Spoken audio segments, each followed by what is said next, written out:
Hi అండి, welcome back to my channel glorious talks. ఎప్పుడూలాగే కాకుండా ఈరోజు పిల్లల లంచ్ బాక్స్లోకి క్విక్గా అండ్ హెల్తీగా చేసే ఒక డిఫరెంట్ రెసిపీ చూపించబోతున్నాను. ఇది ఎలా చేయాలో చూసేద్దాము. ముందుగా ఒక గ్లాస్ బియ్యానికి అదే గ్లాస్తో ఒక పావు గ్లాసు పొట్టు తీసిన సాయి పెసరపప్పు తీసుకోవాలి. ఇప్పుడు రెండు కలిపి వాష్ చేసుకొని ఒక 10 నిమిషాల పాటు పక్కన పెట్టుకోవాలి. తర్వాత స్టవ్ మీద మందపాటి ప్యాన్ తీసుకొని ఆ ప్యాన్ వేడెక్కాక 2 లేదా 3 టేబుల్ స్పూన్ల ఆయిల్, ఆ ఆయిల్తో పాటే 1 టేబుల్ స్పూన్ నెయ్యి, టేస్ట్ కోసం 1 టేబుల్ స్పూన్ నెయ్యి వేస్తున్నాము. తర్వాత ఆయిల్ కొంచెం హీట్ ఎక్కిన తర్వాత దాంట్లో మనం బిర్యానీ ఆకు వేసుకోవాలి. హెల్దియర్ వర్షన్ అని బిర్యానీ ఆకు అని చెప్తుంది ఏంటో అనుకోవద్దు. అప్పుడప్పుడు రైస్లోకి ఆ ఫ్లేవర్ తిగి పిల్లలకి అవి పెడితే అది కూడా హెల్దీ అనమాట. వాళ్ళు కూడా కొంచెం తినగలుగుతారు, అంటే సప్పగా అట్లా లేకుండా వాళ్ళు కొంచెం ఎంజాయ్ చేస్తా తింటారు. తర్వాత దాంట్లోకి బిర్యానీ దినుసులు వేసుకోవాలి. నేను ఇక్కడ చెక్క, లవంగం, యాలకులు వేసాను. ఇంకా మిగిలినవన్నీ ఎక్స్ట్రా స్పైసెస్ ఏం వేయలేదు. ఇప్పుడు ఈ దినుసులన్నీ ఆయిల్లో కొంచెం మనకి బాగా ఫ్రై అయ్యి కలర్ మారిన తర్వాత దాంట్లోకి 2 పొడవుగా చీల్చుకున్న పచ్చిమిర్చి వేసుకోవాలి. ఆ పచ్చిమిర్చిని కూడా నూనెలో కొంచెం వేపుకొని ఇప్పుడు సన్నగా తరిగిన ఉల్లిపాయలు వేసుకోవాలి.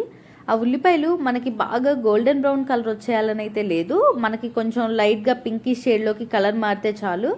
ఆ షేడ్ వచ్చే వరకు మనం వాటిని వేపుకొని తర్వాత దాంట్లోకి ఒక 2 స్పూన్ల అల్లం వెల్లుల్లి పేస్ట్ వేసుకోవాలి. చూపిస్తాను ఇక్కడ మనకి ఎంతవరకు కలర్ మారితే చాలు ఉల్లిపాయలని, మనకు కలర్ ఎక్కువ మారాల్సిన అవసరం లేదు.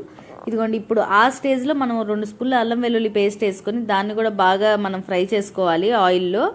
దాంతోపాటే అది బాగా ఫ్రై అయ్యేలోపు మనం ఒక పిడికెడు జీడిపప్పు వేసుకోవాలి. దాంతోపాటు కొంచెం పుదీనా వేసుకోవాలి. వీటితో పాటే చిన్నగా క్యూబ్స్గా కట్ చేసుకున్న ఒక క్యారెట్ వేసుకొని అది మగ్గేదాకా మగ్గించుకొని అది కొంచెం మగ్గి రంగు మారుతుంది అనుకున్నప్పుడు మీడియం సైజ్ టమాటాని సన్నగా ముక్కలుగా తరిగి వేసుకోవాలి. ఇదిగోండి, ఇప్పుడు ఈ స్టేజ్లో టమాటాని వేసుకొని ఆ టమాటాను కూడా పైన తోలు సపరేట్ అయ్యే వరకు వేపుకున్న తర్వాత మనం ముందుగా కడిగి పెట్టుకున్న బియ్యం, పెసరపప్పు ఉన్నాయి కదా, అవి బియ్యం నీళ్లు వార్చేసి ఆ ఉట్టి బియ్యం, పెసరపప్పు వరకు దీంట్లో వేసుకొని ఆ రైస్ మీద ఉన్న చెమ్మంతా పోయే వరకు కొంచెం ఫ్రై చేసుకోవాలి. ఇలా చేయటం వల్ల మనకు కొంచెం రైస్ పొడి పొడిగా వచ్చింది. ఇదే టైంలో పక్కన 1కి 1.5 గ్లాసుల కొలతతో వాటర్ పెట్టేసుకోవాలి. వాటర్ బాయిల్ అవుతూ ఉంటే అప్పుడు రైస్ కూడా త్వరగా ఉడికిపోయిద్ది, మళ్ళీ వాటర్ హీట్ అయ్యే టైం లేకుండా. ఇదిగోండి, ఈ స్టేజ్ వరకు కొంచెం అది పొడి పొడిగా వచ్చే వరకు నేను వాటిని ఫ్రై చేసుకున్నాను. అట్ ద సేమ్ టైం పక్కన నేను హాట్ వాటర్ బాయిలింగ్కి పెట్టేశాను. ఇది నేను పిల్లలకి హెల్దియర్ వర్షన్ అని ఎందుకన్నానంటే బియ్యం, పెసరపప్పు, క్యారెట్ ఇట్లా అన్నీ ఉన్నాయి. అండ్ దీంట్లోకి మనం పెద్ద కర్రీ కోసం ఇంకోటి ఏం చేయవసరం లేదు, ఇదే ఉట్టిగా టేస్ట్ బాగుండిద్ది. అండ్ కొంచెం రైతాతో పెట్టేస్తే సరిపోతుంది. ఇదిగోండి, చెప్పాను కదా పక్కన హాట్ వాటర్ బాయిలింగ్కి పెట్టానని, ఆ హాట్ వాటర్ పోసేస్తున్నాను. కొలత వచ్చేసి 1 గ్లాసు బియ్యానికి 1.5 గ్లాసుల వాటర్ అనమాట. మనం వేడి నీళ్ళు పోసుకున్నాం కాబట్టి తెరలు తొందరగా వచ్చేసింది. దాంట్లో కొంచెం కొత్తిమీర వేసుకొని అలాగే రుచికి సరిపడా ఉప్పు ఈ టైంలో అడ్జస్ట్ చేసుకుంటే కరెక్ట్గా పట్టిద్ది అనమాట మొత్తానికి.